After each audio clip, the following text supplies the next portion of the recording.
El siguiente segmento tiene contenido o opinión.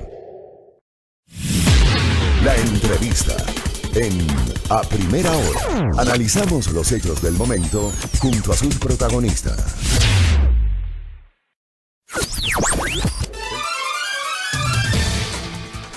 7:12 en la mañana, gracias por la sintonía, gracias por la interacción de nuestra amable audiencia. Estamos en vivo a través de nuestras frecuencias en señal abierta, 89.7 FM estéreo en Pichincha, 88.5 en Manabí. Saludos a la queridísima provincia de Manabí.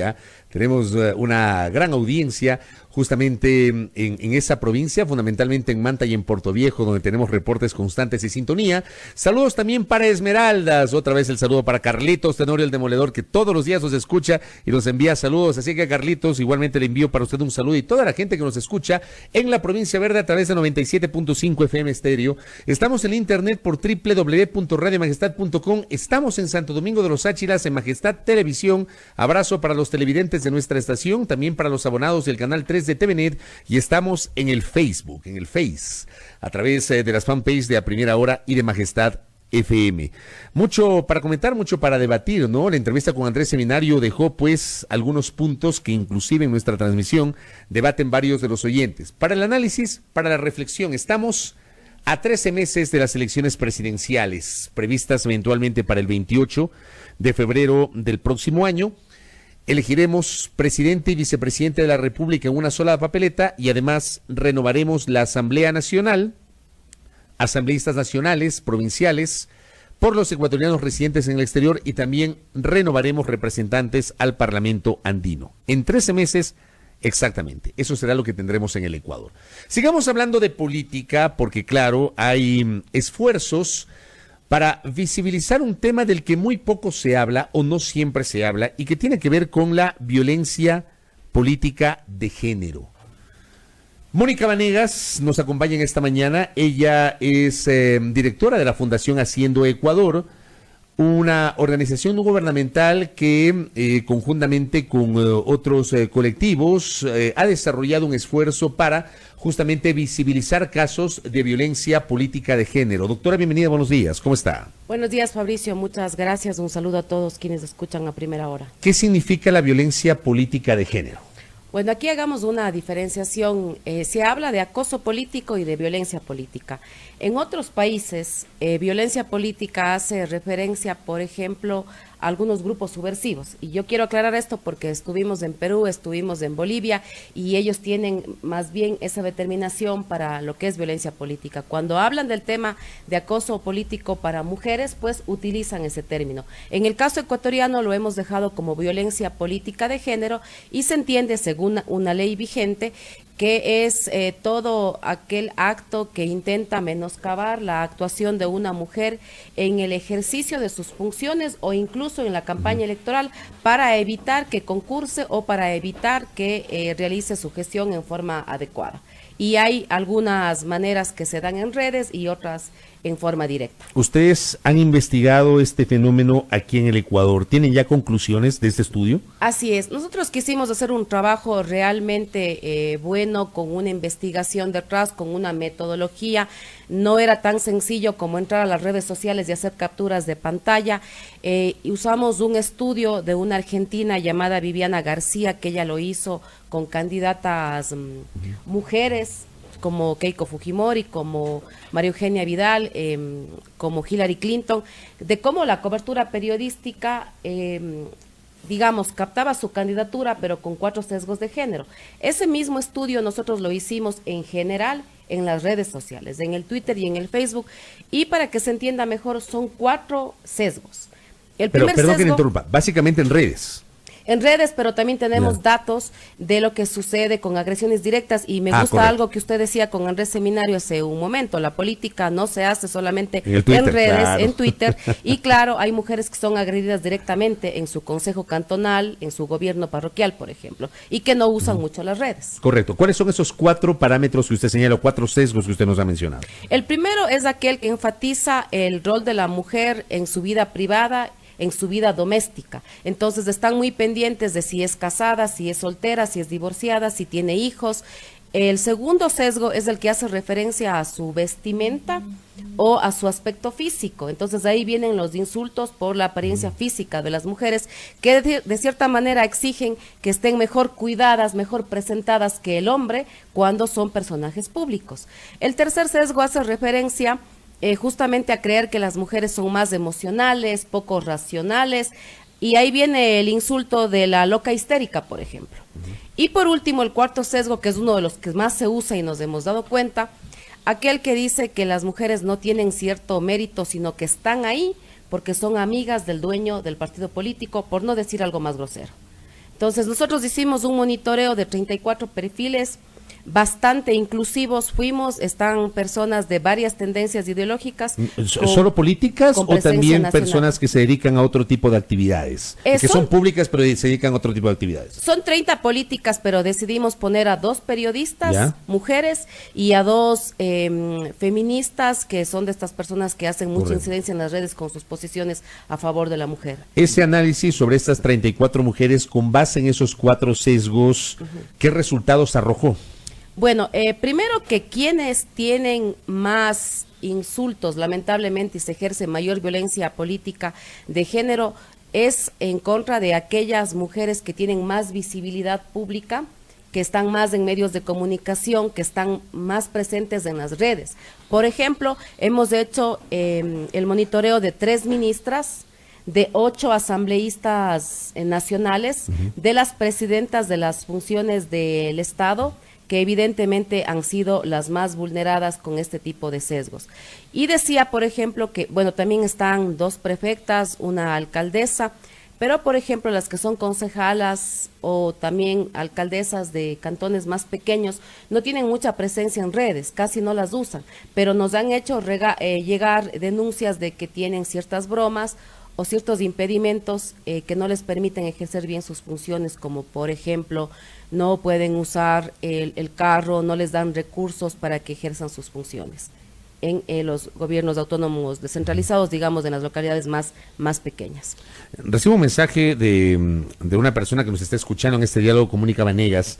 Dice, Mónica Alexandra dice, en el caso de los gobiernos locales, al no dar una oportunidad a una concejala como vicealcaldesa, ¿esto se puede considerar como violencia política de género? Se ha considerado como tal, y qué bueno que Mónica saca justo ese ejemplo, porque el tercer eje de este gran Observatorio Nacional de la Participación Política de la Mujer que hacemos es precisamente dar asesoría en ese tipo de temas. Hay un montón de casos en donde varias concejalas pusieron acciones de protección para pedir, argumentando el artículo 317 del COTAD, asumir la vicealcaldía, y es raro que en algunas provincias el juez les da la razón y el tribunal, cuando sube a segunda instancia, no les da la razón.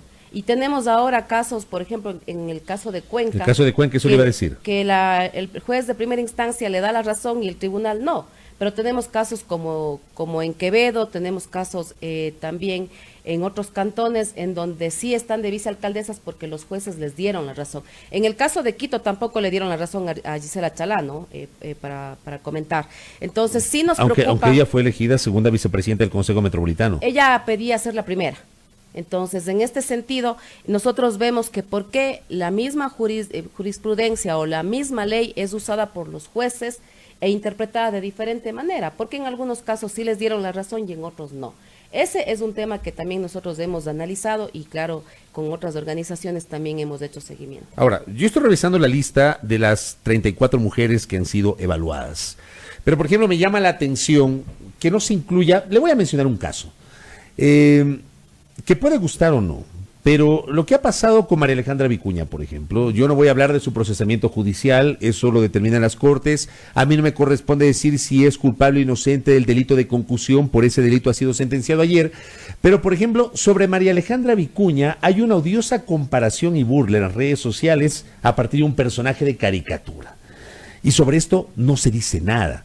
El caso de Gabriela Rivadeneira, por ejemplo, que también ha sido sometido a una serie de burlas por una declaración que ella en una intervención, creo que la utilizó muy mal, en una intervención cuando era todavía legisladora, presidenta de la Asamblea en su momento, en el pleno de la Asamblea en el periodo anterior, citando un párrafo de una canción de una canción extranjera que ha sido materia de burla sobre la imagen de Gabriela Rivadeneira. Y hoy mismo, a partir de la decisión del gobierno mexicano de otorgar el asilo, sobre ella también se han generado una serie de estigmatizaciones. Digo, y no estoy defendiendo ni a Vicuña ni a Rivadeneira, simplemente pongo en contexto que me da la impresión, y corríjame si estoy equivocado, que en este tipo de estudios también hay una suerte de selectividad para establecer la violencia política de género. O sea, analizamos a unas, pero no analizamos a todas. Justamente algo que pretende este observatorio es ser totalmente inclusivo, evitar caer en el sesgo. Este es un primer proyecto piloto en donde hemos visto 34 perfiles y justamente viendo las asambleístas más presentes en la asamblea, hay una del Partido Social Cristiano, hay otra de Creo, hay otra de Alianza País, hay otra justamente de Revolución Ciudadana o Compromiso Social, y fue una muestra que tomamos precisamente para demostrar que aquí no nos une la ideología o no estamos criticando las posiciones políticas. El tema de la violencia política de género es algo que atañe y que perjudica a todas las mujeres. Los casos que nos comentan son casos justamente que deberían también ser analizados en este sentido. Nosotros también creemos y hemos hecho énfasis en las conclusiones que usted tiene en este informe de 10 páginas, que una cosa es la opinión política que se respeta y que hay legítimos contradictores que dan sus opiniones en las redes, incluso algunos a través de insultos, pero otra muy distinta es usar el sesgo por la calidad de ser mujer. Yo aquí le voy a decir una frase de una buena amiga: a las mujeres en política nos exigen el doble y nos perdonan la mitad. Yo creo que en este sentido hay algunas decisiones, por ejemplo, que han tomado algunos ministros hablando del Ejecutivo, pero ha sido más enfático el insulto, la violencia contra la ministra mujer que contra el ministro hombre. Oiga, me hacen recordar inclusive el caso de Verónica Arias, asambleísta de Loja, que se había quedado dormida en un vuelo de Loja a Quito, de Quito a Loja, no sé, le tomaron una fotografía, esa fotografía fue viral, hicieron un montaje diciendo que la encontraron dormida en oficina cuando fue en un vuelo, pero sobre eso también se generaron una serie de burlas. Un comunicador social en Loja la llamó la concubina de Loja. O sea, sí. Los memes no también son violencia política totalmente gráfica, y es lo que más están utilizando ahora, porque incluso hay quienes no quieren insultar directamente y se insinúan, pero por ejemplo los memes y los chistes también, o sea, no vamos a dar nombres porque eso sería como volver a insultarlas. Por eso en el informe nosotros no hemos dicho quién insulta ni a quién insulta, hemos dado únicamente datos, pero efectivamente nos damos cuenta que a las mujeres no se les permite equivocarse, porque las bromas son mucho más en contra de ellas cuando cometen algún error en el ejercicio de sus funciones. Y como usted lo dice, esto de concubina hace referencia a que seguramente no llegó por mérito, sino porque tenía algún otro tipo de relación con quien le puso como candidata. Y ese es justamente el tercer sesgo que nosotros rechazamos. Lo mismo se dijo de una alcaldesa, lo mismo se dijo de una prefecta, porque sus antecesores habían tenido otro tipo de relación. Entonces, esas son las cosas que nosotros rechazamos, independientemente de que sean de cualquier partido político. Y claro está, lo mencionó hace un momento, los memes que se dieron digamos, en contra de esas mujeres son parte de este sesgo que hemos analizado. Ahora, este estudio, con este análisis, usted dice es un primer estudio, es un estudio piloto. ¿Para qué va a servir? Resultados tangibles, ¿de qué van a servir? Bueno, nosotros empezamos este estudio el 1 de noviembre, concluye a finales de marzo con estas 34 mujeres. Sin embargo, vamos a seguir tomando otras muestras, vamos a incluir a otras mujeres asambleístas, a otras mujeres alcaldesas, presidentas de funciones, que sea también un tema inclusivo y diverso, y también estamos trabajando con la academia para que esto sea escrito e interpretado, visibilizado, porque es la única manera de que haya una conciencia y que la nueva ley electoral, que sí toma como infracción la violencia política de género, pueda pues sancionar este tipo de situaciones. Recuerde que la infracción electoral puede ser tan fuerte hasta impedir que alguien sea candidato, porque se puede comprobar que ha hecho una uno de estos temas que caen en lo que es violencia política de género. ¿La ley electoral, la nueva que aprobó con las reformas o la que ya estaba vigente? La que estaba vigente tenía un poco ambiguo en lo que era violencia política. Sí, porque política. yo no recuerdo a nadie que haya sido sancionado por violencia política contra la mujer. Ahora es posible a través de considerarlo como una infracción electoral que debe ser considerada por el Tribunal Contencioso Electoral en una audiencia pública. Creo que eso es un adelanto que se tiene. Acá me escribe un oyente y me dice que le pide un comentario a Mónica Vanegas, que nos acompaña en esta mañana, sobre, por ejemplo, expresiones que en su momento emitió el expresidente Abdalá Bucaram contra las candidatas mujeres al Consejo de Participación Ciudadana y Control Social. ¿Eso está en el marco de la violencia política contra la mujer? Mire, totalmente eso es violencia política de género, y si se hubiese dado en el contexto de ahora, pues ellas tenían toda la línea como para poder denunciar ese tipo de violencia, ¿no? Porque es un personaje que si bien lo hizo a través de redes, pues lo hizo, es un personaje conocido, ¿no? A quien se le identifica. Porque aquí quiero decir algo también, Fabricio, para que la ciudadanía conozca, no todos hacen el insulto de frente con su Twitter o su Facebook, en donde se identifican con sus nombres, apellidos, su cargo y su fotografía. Muchos lo hacen a través de fotografías que no son reales, con nombres inventados, y también utilizan los trolls. Cuando se quiere ir en contra de una mujer usando el sesgo, porque ojo que estoy aclarando que algo muy diferente son las opiniones en contra de la gestión que ha hecho esa mujer. Pero, por ejemplo, cuando quieren ser insultos dentro de estos 4 sesgos, utilizan también los trolls.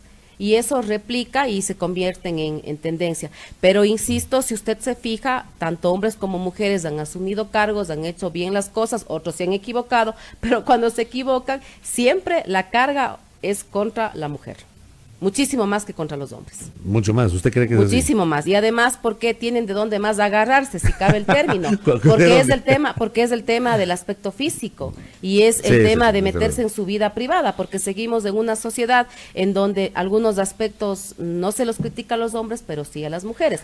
Y ojo que esto no es un tema de victimización, es un tema de visibilizar para que las mujeres se empoderen. De hecho, el siguiente paso que vamos a tomar es capacitar a estas mujeres que justamente han sido objeto de violencia política, para que también aprendan de una manera muy buena y efectiva a contestar esos insultos en lo que es violencia política, ¿no? De una manera que más bien se vea el trabajo que han hecho y el mérito que tienen para estar en ese cargo político. El problema es que de chiste en chiste nosotros estamos y seguimos siendo parte de una sociedad netamente machista. Eso es lo que está ocurriendo.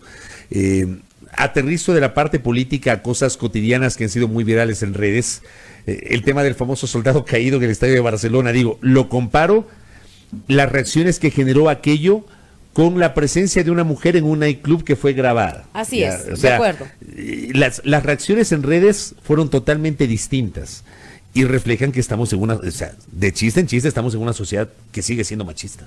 Claro, eso es un tema justamente que nos decían en algún foro que dábamos los resultados, y eso es lo que se quiere erradicar, o por lo menos se quiere que se tome conciencia, porque claro, en un caso nos produce chiste y los amigos le hacen bromas, y en el caso de la mujer queda totalmente desprestigiada. Entonces, obviamente, yendo al plano político, las mujeres tienen que saber cuál es ese rol más privado, que no puede ser público, pero también hay que tener respeto por ciertas situaciones de las mujeres que nada tienen que ver con su efectividad como políticas, como ministras, como asambleístas, como alcaldesas. Por ejemplo, nosotros también veíamos en este estudio algunos de los resultados, es que la gente utiliza los memes, montajes de las fotografías de las mujeres. Es conocido algún video de contenido pornográfico en el que mintieron que era un asambleísta. Ah, claro. Es conocido también, y esa es una situación que golpea, porque la gente por un lado hace broma, otros dicen no es, pero qué bueno reírse.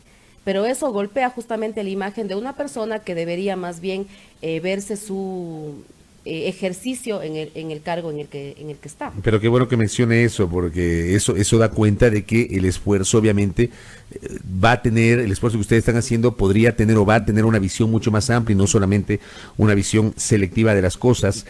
Por acá nos escribe un oyente, dice, esta encuesta debería tomarse a más pequeña escala, cantonales o parroquiales, donde más se da. Así es. Se refiere al tema de violencia política contra la mujer, lo de Quito Cuenca puede ser más mediático, pero por ejemplo acá hay una sugerencia en el sentido de aterrizar a los gobiernos locales más pequeños, cantonales, parroquiales, donde probablemente hay casos inclusive mucho más evidentes en esas comunidades.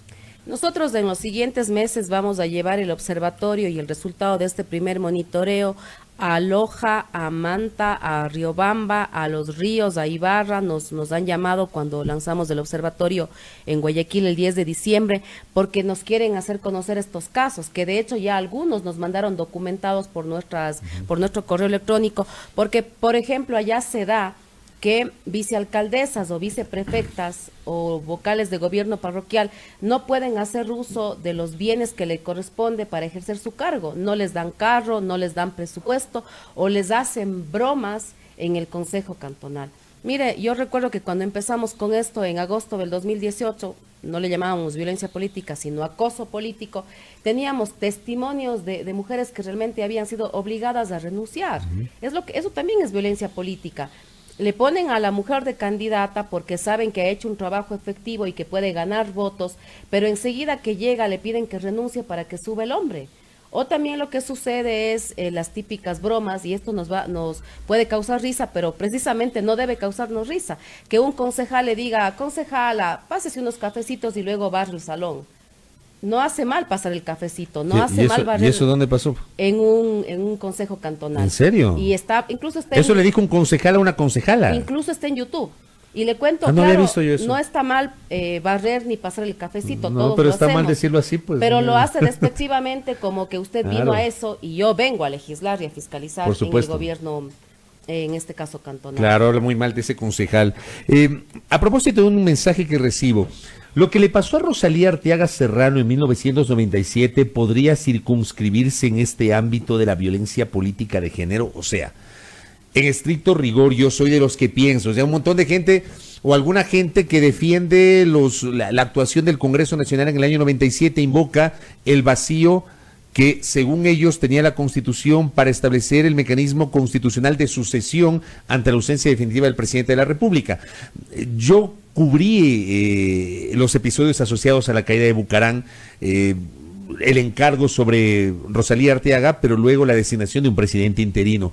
Pero lo de Rosalía Arteaga, al haber impedido que ella asuma el poder, siendo vicepresidenta, ante la ausencia definitiva del presidente, ¿puede ser considerado un caso en ese sentido de violencia política de género? Totalmente. Si ahora, ¿cuántos años después decimos que no estamos preparados para que una mujer nos gobierne?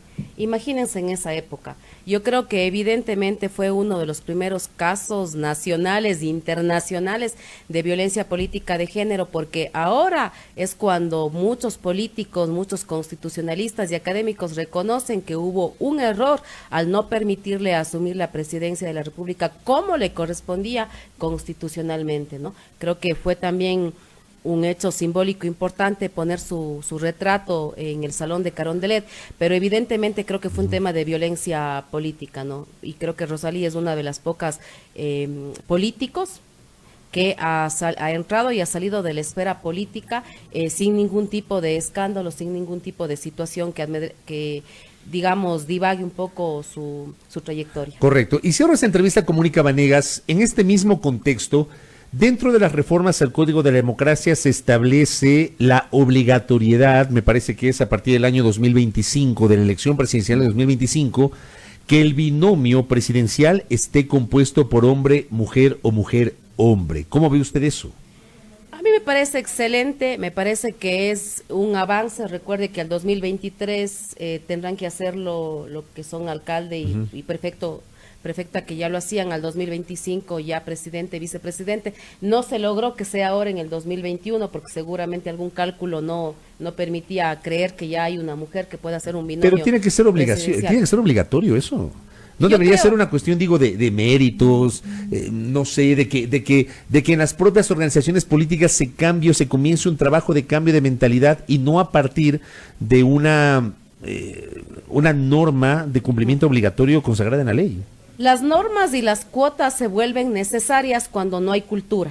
No estamos en una cultura como Finlandia, en donde solitos podemos decir tiene que estar un hombre y una mujer, o tiene que ser suplente un hombre y principal una mujer, por decirlo de alguna manera, o el binomio tiene que ser hombre-mujer. Yo creo que es un tema de que las acciones afirmativas y las leyes ahorita son necesarias hasta que la cultura cambia. Entonces, usted tiene que también, quiero exponer algo justamente, Fabricio, el tema también de este mito de que las mujeres no votamos por las mujeres. Es un tema que no es tan mito. Si usted se fija, ya teníamos la ley de cuotas, ya teníamos las listas conformadas, 50% hombres, 50% por mujeres, y sin embargo tenemos un 38% de representación en la asamblea cuando el voto era abierto y preferencial. Claro. Usted podía decidir por quién votar. Entonces, hay por ahí un mito que no es tan mito, que las mujeres no votan por las mujeres. ¿Eso no es un mito o sí? Yo creo que eso es un tema que es real. ¿Es verdad que entre las propias mujeres se ponen el pie o no? Hay que trabajar ese tema. ¿Pero es verdad eso o no, Ese es un doctora? tema que se ha dado y es un tema en el que hay que trabajar. Yo creo que hay un tema de sororidad que todavía no está tan presente en las mujeres. Porque claro, incluso le cuento, en el observatorio, en el monitoreo que hicimos, muchas de las personas que insultan pero que se visibilizan también son mujeres. Y eso es un tema que a nosotros nos agobia porque creemos, y bien lo digo, no es un tema solamente de leyes, es un tema de cultura, de que la gente se concientice y de que realmente creamos que hay mujeres competentes por mérito, por capacidad, que pueden gobernar un país y que no estén ahí solamente porque nos pidieron rellenar la lista. Correcto. De acuerdo. Doctora, gracias por el tiempo. Gracias a ustedes. Por la gentileza. Sot de Cristal me escribe y dice, debe ser obligatorio, hablando justamente del binomio hombre-mujer, mujer-hombre. A partir de las elecciones presidenciales del 2025 se va a aplicar esta reforma que está consagrada en el Código de Democracia, dice, para que se garantice el derecho de las mujeres, dice nuestro oyente. Es un tema que igual generó polémica en la Asamblea Nacional, pero digo, es verdad, aquí en este Ecuador todavía nos falta mucho de cultura en ese sentido, de cultura política en ese sentido. Gracias a Mónica Vanegas, directora de la Fundación Hacemos Ecuador, planteando a nuestra audiencia este tema, la violencia política de género. 7:37 en A Primera Hora.